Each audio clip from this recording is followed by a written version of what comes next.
Good afternoon. Welcome to GrainTV. My name's Cody Bills. This is Logan Burgess. Today is Thursday, the 21st, and we had export sales come out this morning. Let's turn right over to Fire Tip, see where we closed off the day here. Corn trading up 1.5 cents. Beans trading up 26 1/4, really outperforming in the grain complex today.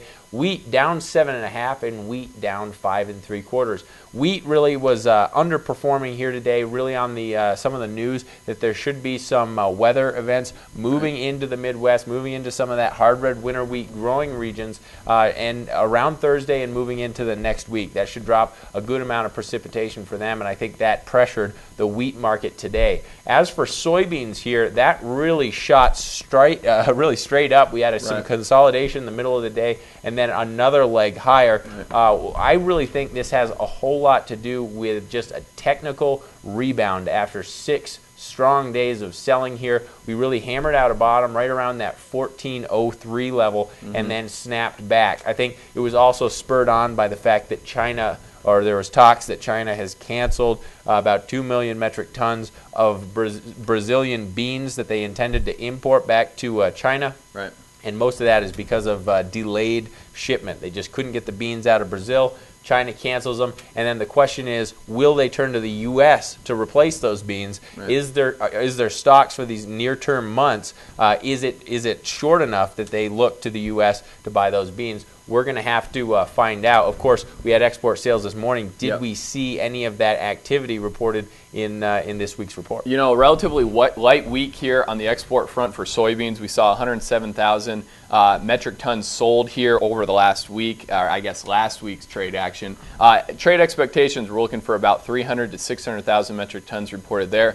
So certainly not a good week there for soybeans on the old crop. And that's kind of a deviation from what we've seen here really throughout the marketing year. Soybeans has been very strong on the export front, but in recent days, recent weeks, it seems like as those South American beans come out of the country, certainly U.S. sales have tailed off a little bit here. That seemed to be reflected in today's numbers. Looking at corn, a very light number there, 92,000 metric tons. Now trade expectations were between 0 and 250,000 metric tons. So the trade in general was expecting a light week. But certainly the corn number this morning did deliver a light number there, 92,000 metric tons. And then wheat had a relatively good showing today, came in line with trade expectations. It was at the low end, but 484,000 metric tons reported in this morning's export sales report. So I guess to answer your question, Cody, bottom line, we didn't see China a big buyer of U.S. soybeans this week. We didn't really expect them, or I expect this report to show that. This was reflective of last week's sales. Certainly here, though, I would think in next week's action, we'd want to see some business return to the U.S. market. Yeah, and you know, I think that's built into the expectations. So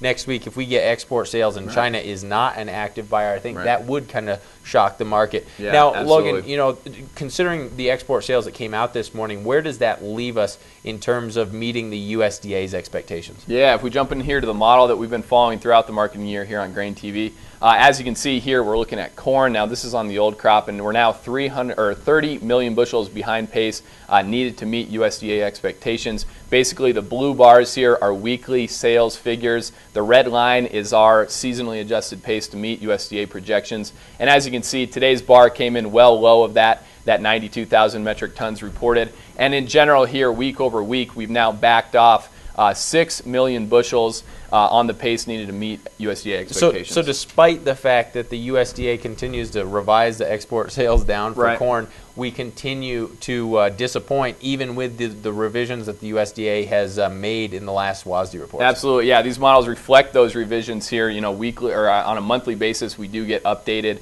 projections from the USDA in terms of expected export sales. So these models do reflect the most recent number, and as you said, we've seen that get backed off quite a bit here over the last several USDA WASDE reports. If we take a look here at soybeans, it's still a relatively different story than corn. Once again here, the red line is the pace needed to meet USDA expectations. The blue bar is reported weekly sales. And similar to corn in that case, we did have a relatively light number here this week, but it is different than corn that we're still ahead of pace right now in our minds to meet USDA expectations by about 119 million bushels. However, that has slowed down a little bit here. We're now 119 million bushels, but that's 5 million bushels less ahead of the pace than we were last week. Yeah, so it seems like last week we had really good sales, and as you can see here, it was well above that red line, which is the expectations for that particular week to be on pace with USDA expectations. This week, we're well below that. Next week,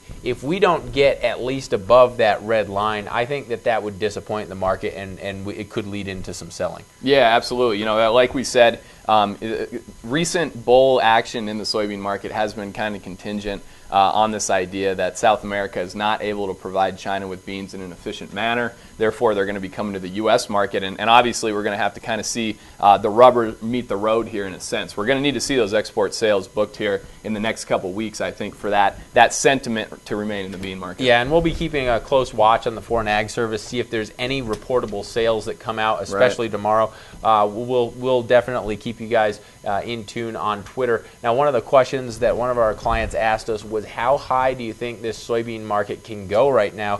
And quite frankly, I'm in the camp where we might move higher tomorrow simply because of the very strong bar that we traded today. We closed out near the highs of the day. I think that has momentum. We closed above that 200-day moving average. That's good momentum. The bottom line here is we could move higher, but I can't imagine we'll get a whole lot higher than that 1480 level. We're going to have to see how the trade reacts tomorrow. If we get a long wick, a long kind of doji wick where we trade up and then close out near the lows, I would suspect that would most likely be the short-term high for soybeans and may present a possible selling opportunity if you're looking to market your crop. Other than that, I think that pretty much wraps up today's Grain TV. Thanks a lot for tuning in. Remember, you can follow us on Twitter, follow us on Facebook, and we will see you tomorrow for the weekly wrap-up. Have a good one.